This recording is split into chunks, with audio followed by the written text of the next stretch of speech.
ഇടുക്കി കഞ്ഞിക്കുഴിയിൽ ആദിവാസി യുവാവ് അജീഷിന്റെ JCB വനംവകുപ്പ് പിടിച്ച സംഭവത്തിൽ വനംവകുപ്പ് മന്ത്രിക്കെതിരെ CPIM ഇടുക്കി ജില്ലാ സെക്രട്ടറി CV വർഗീസ് ജനങ്ങളുടെ പ്രശ്നങ്ങളോട് മന്ത്രിക്ക് പരിഹാസ നിലപാടാണ് സ്വീകരിക്കുന്നതെന്നും ഉദ്യോഗസ്ഥർ നൽകുന്ന തെറ്റായ വിവരങ്ങളുടെ അടിസ്ഥാനത്തിൽ മന്ത്രി പ്രവർത്തിക്കുന്നു എന്നും CV വർഗീസ് കുറ്റപ്പെടുത്തി.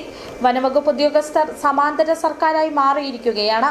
കേസ് ഏത് കാലത്ത് എടുത്തു എന്നതല്ല, അജീഷിന് നീതി കിട്ടിയോ എന്നതാണ് മന്ത്രി പരിശോധിക്കേണ്ടതെന്നും കഞ്ഞിക്കുഴി പഞ്ചായത്തിൽ വനവിസ്തൃതി കൂട്ടാൻ വനംവകുപ്പ് ശ്രമിക്കുകയാണെന്നും മനുഷ്യാവകാശ കമ്മീഷന്റെ ശ്രദ്ധയിലും അജീഷിന്റെ വിഷയം എത്തിക്കുമെന്നും 16-ാം തീയതി ഫോറസ്റ്റ് ഓഫീസിലേക്ക് പ്രതിഷേധ മാർച്ച് സംഘടിപ്പിക്കുമെന്നും CPIM ജില്ലാ സെക്രട്ടറി CV വർഗീസ് പറഞ്ഞു. കഞ്ഞിക്കുഴി പഞ്ചായത്തിൽ ചുഴലിപ്പതാൽ പ്രദേശത്ത് അവിടെ അയ്യപ്പൻകോവിൽ കുടിയിറക്കിൻ്റെ ഭാഗമായി അവിടെ നിന്ന് അന്ന് ഇടുക്കിപ്പത്തിൻ്റെ ഭാഗമായി ഇരട്ടയാറ് അയ്യപ്പൻകോവിൽ പ്രദേശങ്ങളിൽ നിന്ന് കുടിയിറക്കി സർക്കാർ കുടിയിരുത്തിയ 48ഓളം വരുന്ന കുടുംബങ്ങൾ അവിടെയുണ്ട്. ആ കുടുംബങ്ങൾക്ക് പട്ടയമുണ്ട്.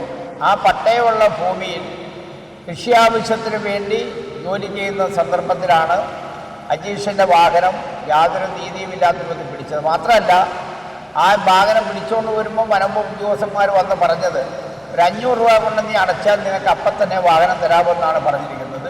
കഴിഞ്ഞ ഏതാണ്ട് 4 വർഷക്കാലം അവിടെ കിടക്കുക, വണ്ടി അവിടെ കിടക്കുകയാണ്. ആ 4 വർഷക്കാലം കൊണ്ട് ആ ചെറുപ്പക്കാരൻ ഒരു പണിയെടുത്ത് ആ കിട്ടുന്ന കാശ് കൊണ്ട് അതിൻ്റെ CC അടച്ചുകൊണ്ട് പോകുന്നതാണ് മനസ്സിലാക്കുന്നത്.